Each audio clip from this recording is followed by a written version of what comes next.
I'm watching a movie on Lifetime today. It's Sunday, and it's I've forgotten what today is. 23rd, 22nd's coming up Wednesday. That's JFK that helped kidnap me. That's the day he was assassinated. Uh, and this is, of course, 2017, November. This is my dad, Edward the Eighth, and I'm going to say this again and again and again.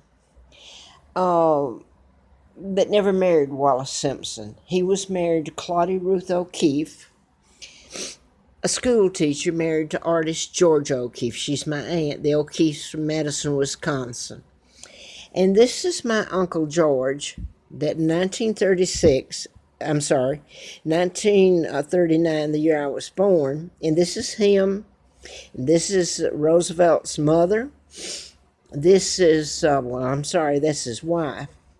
And this is his mother, and this is Elizabeth's mother, illegal George VI's wife, Elizabeth Bowes. Okay, this is Roosevelt. He appointed JFK's father, Joe, ambassador to England, 36 to 46, when they kicked him out. The Rockefellers, Rothschilds, and Bilderbergers helped kidnap me, and the Kennedy clan. Roosevelt's my own Uncle George. He helped take down his own brother with character assassination. The Illuminati, Rockefellers that I have said, were the ones that kidnapped me. And they had Elizabeth and George in their pocket. My father, not like history tells you, he refused to follow their orders and take orders from them. He loves his country. He was married to my mom, and they remained married. They were still married and alive October the 20th of 86 when I came to Roanoke.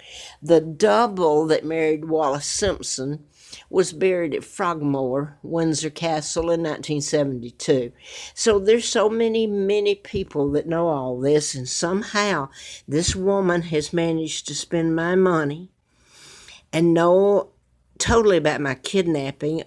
There was an addendum to my father's forced abdication that if he had an heir would inherit, and it went before the proper channels, and court was legal. The day I was born, I'm the legal heir, Victoria II, to the British Crown. This woman, this put my father back in Buckingham Palace. Okay, I don't know how he managed to, but legally they should have moved out. They should never have been there. She was 15 years old, so she totally remembers my kidnapping, who my mother is, and that Wallace Simpson and the double was a lie. Now, this is where JFK was part of it. They brought me, and believe me, these people are all dressed up, and they didn't look like this. They didn't have cars. It was a pigsty. This is me. They brought me there in 41 at age 2. And it was a horrible place. It's unspeakable. You can't even comprehend the horror that was done there. This is in 43. Okay, I'm going to sit here a minute. I'm going to show this. This is Hustler Magazine, Larry Flint. I ran in a campaign and they endorsed me April of 84. The reason I've shown that, I think that in part it was to get people's attention, maybe. I don't know. I did run the campaign. Mr. Flint was shot in Lawrenceville by a program shooter. And I was watching this program. It was very hard to get through it. It made you cry. It was about a mother and her husband who were very loving, and they had their baby, and it was switched in the hospital. And the people that switched it were drug addicts, and their baby had been born an addict, and this was the baby switched with the good parents, and their baby was taken and sold to an adoption agency and ended up with someone in New York City, and they lived in California, I believe.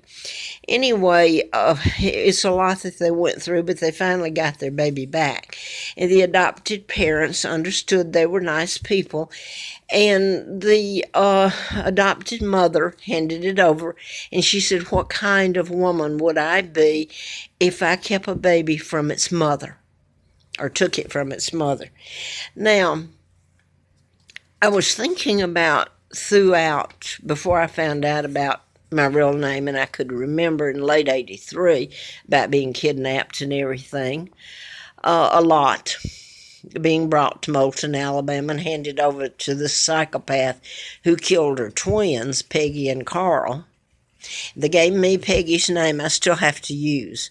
Peggy Ann Dempsey. I married a Childers. I go by Peggy Ann or Peggy Childers. So the twins get involved in all this. But I want to go back, and looking back now, I look back at things and I can't even put even part of this up. It's been a road through hell, and there's no other word for it. I remember when Mark was born, and he's heir after me. And we lived in Mara, Georgia, outside College Park, and I've forgotten College Park, and I can't remember now. But I went to the doctor, and Mara, later I would associate with Ann Mara Lindbergh. It was like clues to my identity. And Charles, let's see, what was the child's name? It's a Lindbergh baby, and everybody's heard of it. And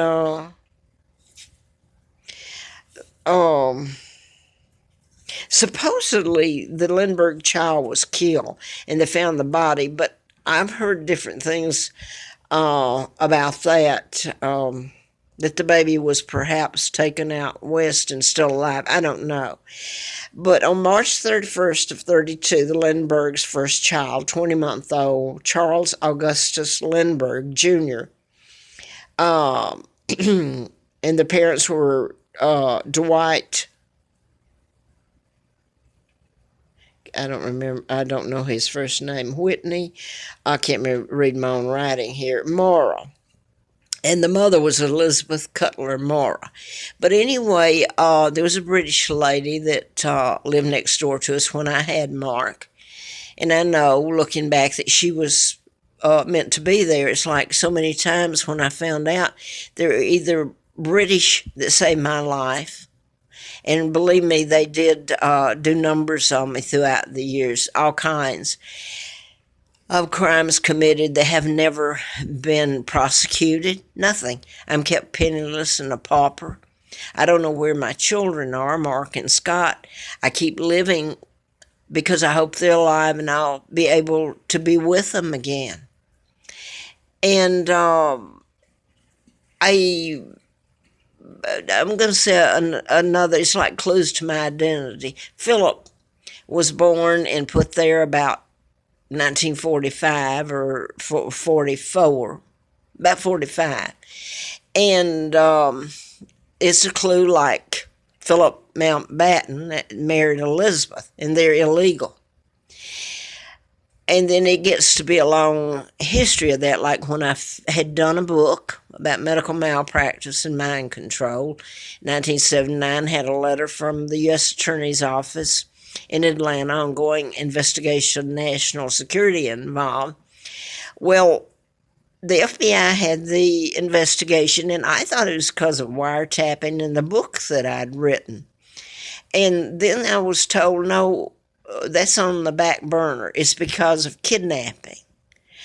And then later, I find out about being kidnapped and who my father and mother are, and who I am and my children are, and a bit of what was done to us. And I thought, well, let me say this. This is just another step in it. There's a lot more. It's like going through a journey. In 1980, April Fool's Day, they almost killed me, and I was taken across the state line back to Huntsville. My apartment, you talk about crimes being committed, and no one's paid for it or even been charged. I was taken back by this woman, Lina Dempsey, mother of the twins. She was afraid that if the book was published, then it would draw attention to her and the fact she'd killed her twins, and I was put there and what they had done to me. So she continued to try to kill me then. I didn't need anybody else trying to kill me, but they did, and I put that up here. I worked for Fred Simpson at the district attorney's office right after April Fool Day, and I was in bad, bad shape. It was all I could do just to breathe and live and hope I could get back to my children in my apartment that had been stolen from me. So Simpson later was in Wallace Warfield Simpson, was supposed to marry my father and become the Duke and Duchess of Windsor, when it was a total lie. It was a character assassination to take down my father, and to know that his own brother and Elizabeth have sit there. What kind of people are they? And they're so honored. You look at William and Kate, and they're all dressed in luxury, and everybody loves them. And they know about me. Diana knew about me. They were told not to speak of me. Elizabeth went right through Roanoke. Well, she's been around where I was more than once, many times. She came through, though. It was about the time of the Virginia Tech shootings. That was a program shooting, mind control shooting, next door to me. And she came through here because she'd been invited to speak in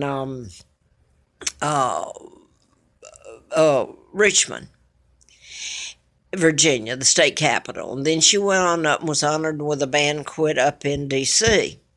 And the president was with her and all this. So I'm living up on top of the Appalachian Trail, the mountain here in Travel, and I'd starved and froze and crawled up the mountain just to have a place to be. So that doesn't speak anything of what was done to me and my children.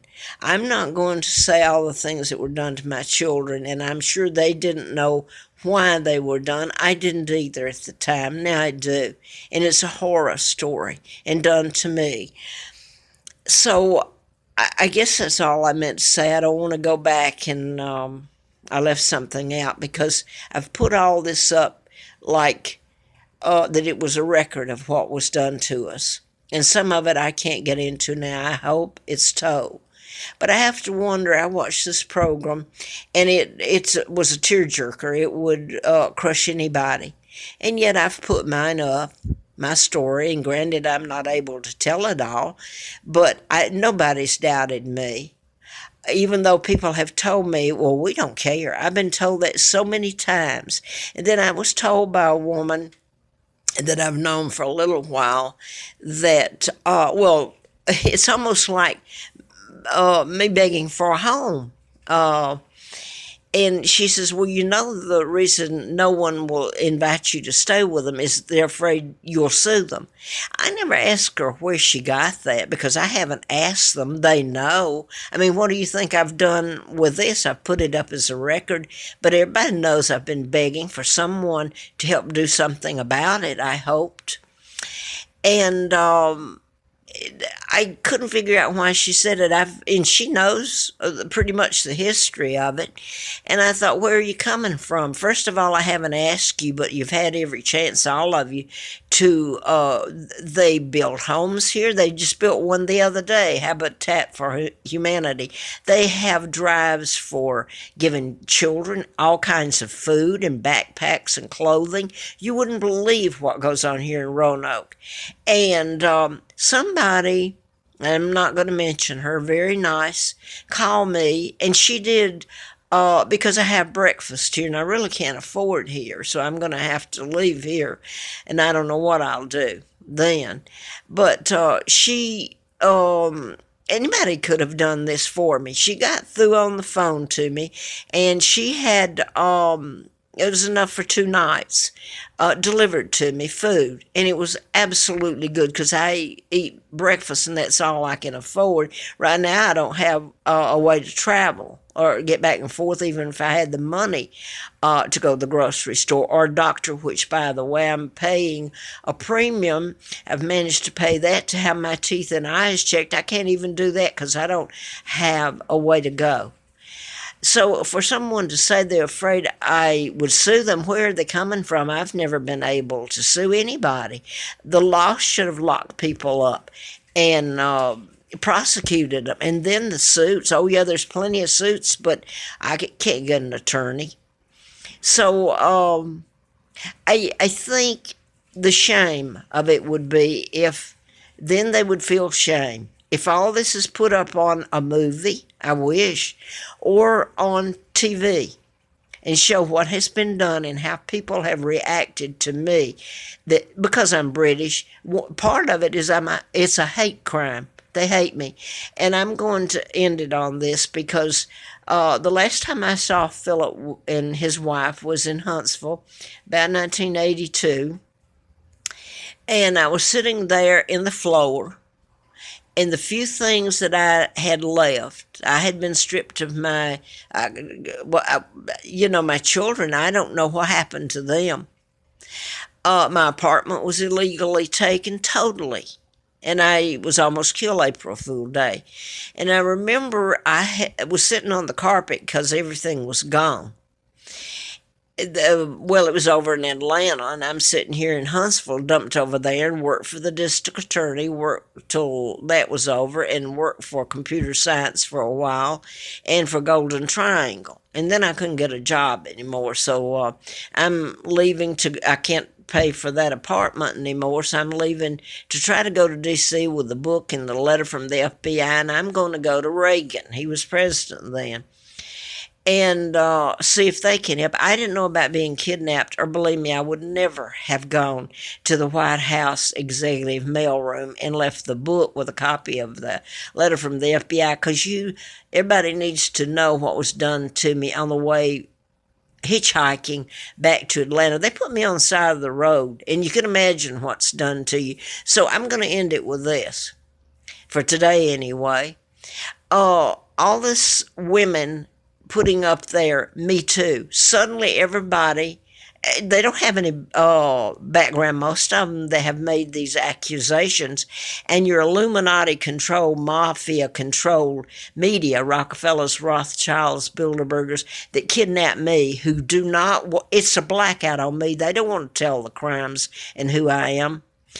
And all this is on TV now. They've gone down to Alabama, and they're talking about Selma, Alabama, and hey, they're talking about I've forgotten her name, riding the bus and civil rights. I haven't had a civil right.